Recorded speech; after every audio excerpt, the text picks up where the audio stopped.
Isang pinagpalang umaga sa ating lahat. Ito meron tayo ditong tanggap na Samsung A20s. Ito po ay nasira ang LCD at na-stock at matagal na nabilhan ng LCD. At sa kanyang panahon na siya ay na-stock, lumubo ang battery niya.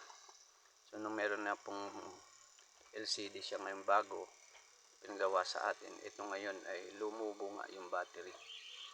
So ginawa natin ng paraan, tinusok natin ng lobo at pinalabas natin yung hangin at nilagyan natin ng foil para ma-check natin yung bagong LCD kung ito po ay working at habang o-order ng bagong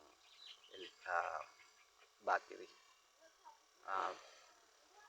Tingnan muna natin kung nag-work naman siya sa ating paraan na ito. So nagkarga na po siya ngayon at paunuin lang muna natin to. Pagkatapos ay testing natin yung bagong LCD niya. Thank you.